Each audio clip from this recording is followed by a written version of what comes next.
Welcome to my first video diary from the national newspaper. Now, I'm going to start by looking at a picture from one of these less salubrious papers, not the National. This is a picture of the so-called Cluedo Cabinet. This is Theresa May taking her war cabinet, which is what she terms those conducting negotiations with our friends in Europe, to Chequers. It gave them tea, shortbread, perhaps a wee glass of wine, and tried to come to an agreement on Tory European policy. Now there they are, all sitting there in the Great Hall, and the first question you've got is, who done it? Well, almost certainly it was this guy. That's Michael Gove. I would say probably with the knife in the back, in the Great Hall, or the library, or indeed just about anywhere.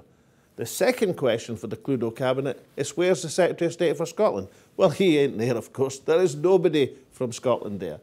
And what they came up with after all these deliberations with Michael Gove, with Boris Johnson, with David Davis, with Theresa May, was AMD. Sounds like a disease. It's actually ambitious managed divergence. And there are lots and lots of prizes in this game of Cluedo for anyone who knows what on earth that can possibly mean.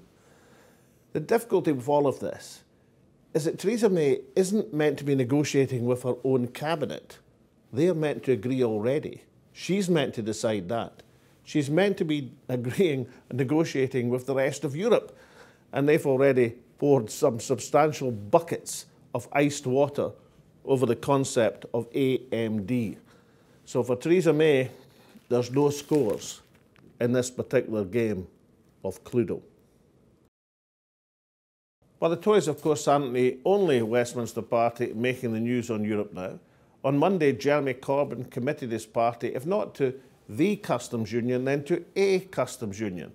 Now, this is a pretty smart move in many ways. Firstly, it probably puts the government into a tight parliamentary corner, because as long as Jeremy can keep his own rebels in line, there is probably a parliamentary majority at Westminster to do the sensible thing and stay within a customs union. It also offers at least a partial solution to the Irish question, and therefore has a lot going for it. But there is a difficulty, is there not? If you look at the economic studies, either by the Scottish Government, which, if we remember, the Conservative Party described as scaremongering, or by the UK Government, which have been leaked, which show economic damage greater than the Scottish Government were forecasting, then 3/4 of the substantial economic damage of tens of thousands of jobs, of double-figure declines in GDP over a 15-year period, are not down to being out of the customs union, but are down to being out with the single marketplace. The single marketplace dominates the economics of the cost of Brexit. So the question for Jeremy Corbyn is quite simple. If he's so concerned about jobs and living standards of working people, then why doesn't he commit to the single marketplace, as well as suggesting he's moving in favour of a customs union? And finally, a mention of the Calcutta Cup, because I think every broadcast for the time being, for the foreseeable future, it should be obligatory to mention the Calcutta Cup 2018. Now, a few weeks back, I was interviewing the great Doddy Weir, legendary prop forward, and currently pursuing a courageous battle against motor neuron disease through the My Name is Doddy charity and foundation.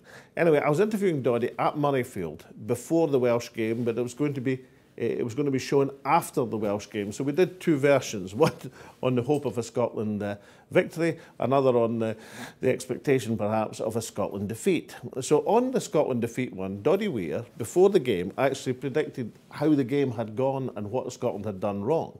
He then went on to say it would be a different story for both the French game and the English at Murrayfield, where Scotland's fast-flowing game would upset both the French and the English. And all of this has come to pass. And he was recording that weeks ago. So my only question is this. Doddy Weir, fantastic guy, Scotland legend, courageous man, and ace forecaster. All I have to do now is persuade Doddy to write my racing column.